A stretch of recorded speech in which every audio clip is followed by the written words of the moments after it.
this is Fritzy. So today I have for you a rotating photo stand from paper, from scratch. No dies, no cut files, no commercial interest, just simple paper construction with the tools you have. Mine is for flaps 4-inch wide and 4.5 long, so it's a total of 4 1/4 and 6 in width and 5 in height.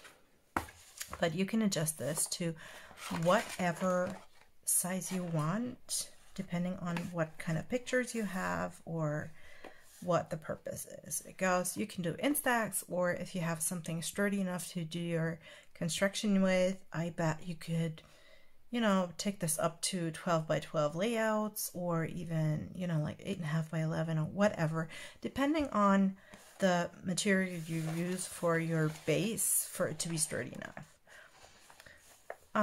Mine are like tabletop sized and smaller, so you can give them as a gift or whatever, and I can easily show you what you need. There is a tutorial series that shows you how to construct this and how to actually make this, and if you're interested, hop over to watch the videos, and I would love for you to subscribe to my channel to do so if you like what you see, and give it a thumbs up. And with that, and I'll just show you what you need in parts. So what you'll need is one major template, which is in my case 6 high, 6 deep, and 4 1/4 wide, which ends up standing like this. You need 2 of those to shove into each other, and you want to use really heavy cardstock for this. I use 300 GSM, which should be, I guess, 110, if not even more. But you can use chipboard and dress that up, or you can use, I don't know, anything that's kind of heavy and will withstand the use, actually. So you'll need an 8.5 by 11 or 2 of those 8.5 by 11s to make this, at least.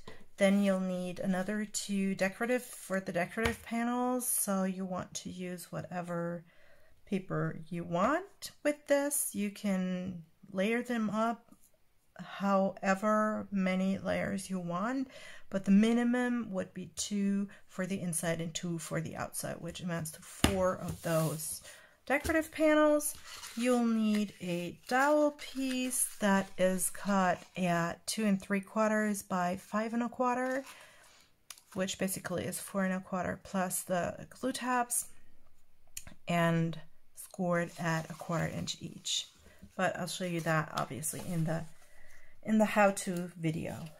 Then you'll need 4 circles, at least 1.5 in diameter. You can go up in size however big you want. You'll need the same circle with the octagon in the middle, and you need to middle that out really carefully for it to sit in the middle and be centered, because otherwise your whole mechanic gets wonky and you don't want that. And then you need 1 more piece that is your guide for the washer that makes the thing rotate. So you need 4 of these, 4 of these, and 1 of these. And what the washer guide does is it helps you center your actual washer. Can you see that in the middle between dowel and knob, to avoid it being wonky. And for the washer, you can use either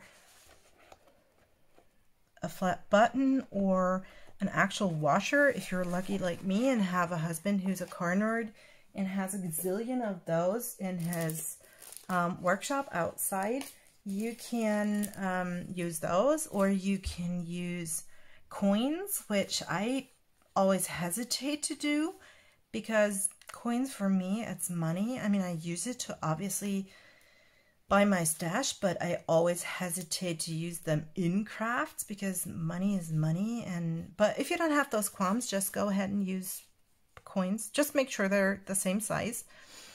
And or you can use a smaller circle punch and just go in, get your scraps from the heavy cardstock and layer 4 to 5 together with glue and use those. Works perfectly fine, as you saw in my sample. Yeah.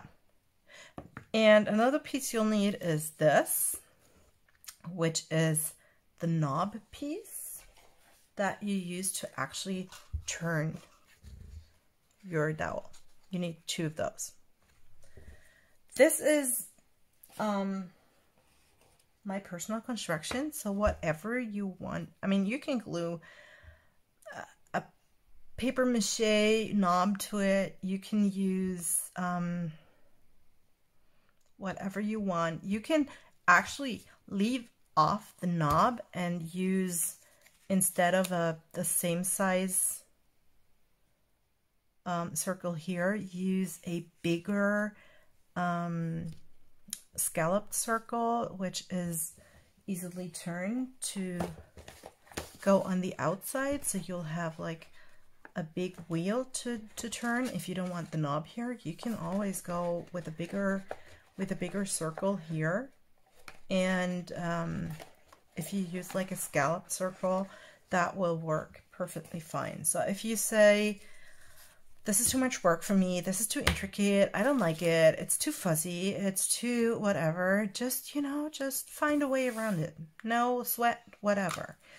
And these are the parts that you need to realize this project. I would love for you to come over and watch the tutorials on how to, and obviously subscribe to my channel. And I'll see you over at the first video, which is the base. See you in a moment.